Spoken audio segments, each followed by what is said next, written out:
Okay, this is Matthew Hausman with part 2 of the presentation. Still having some technical difficulties, so please forgive me. Alright, going back into the presentation. So, we've discussed the overall aspect of interdisciplinary collaboration. Now we need to relate it to Common Core. And I want to start that with a little bit of history about my collaboration with my co-founder Hillary. How that started was Hillary was assigning a persuasive essay to her English class. And the students asked if they could turn in the same paper they had done for me. Hillary thought this was just students trying to get out of work and dismissed it at first. But then her second and third classes made the same request, so she decided to come and talk to me about it. And we realized we had actually assigned very similar assignments. And what we decided to do was combine the assignments. The students would only have to do one paper, and then she would grade the English aspect of the paper, and I would grade the government aspect of the paper. So it seemed to be a win for everyone. Then we actually built on this, and we did similar assignments for other papers. We also did similar assignments for reading. So she was trying to help build some reading skills because a lot of her students had low reading levels. So, and not only that, but were not very good at reading textbooks.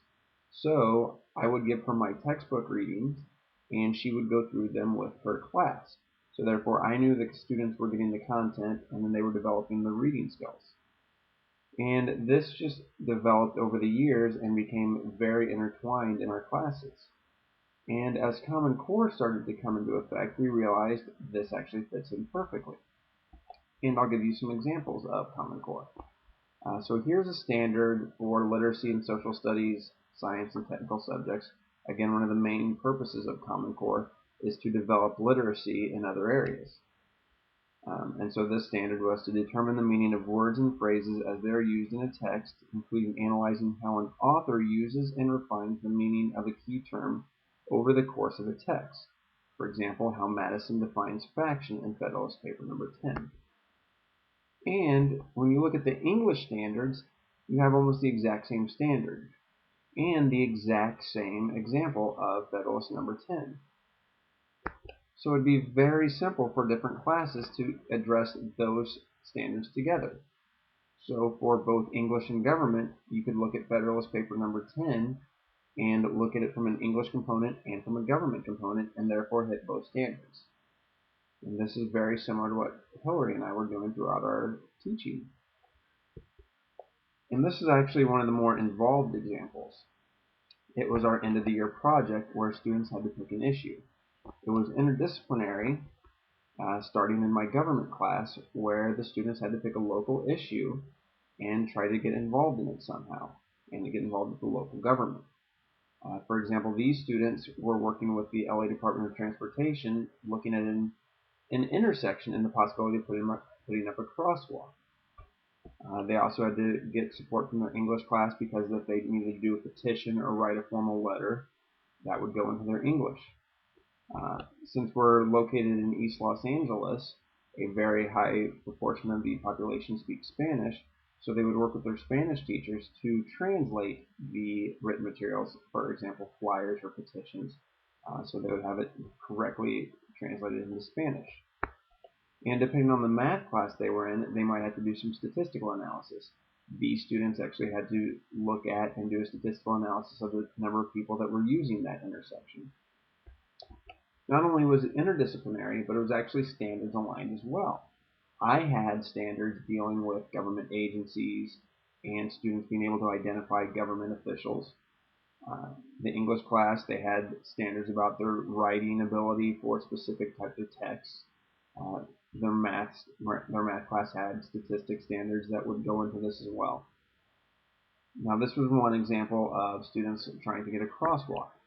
Another project had to deal with nutrition. So I'll just show a little bit of a clip of these students, their final video presentation.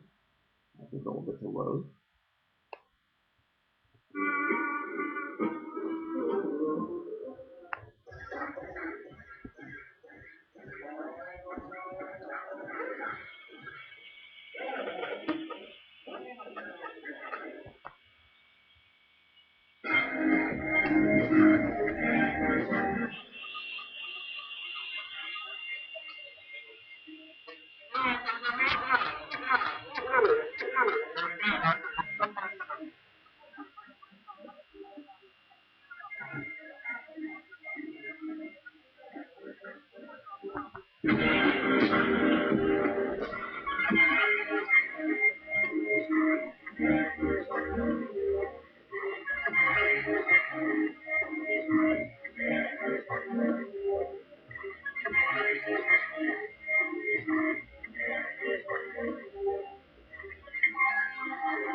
I apologize if the audio didn't come through that well on that video.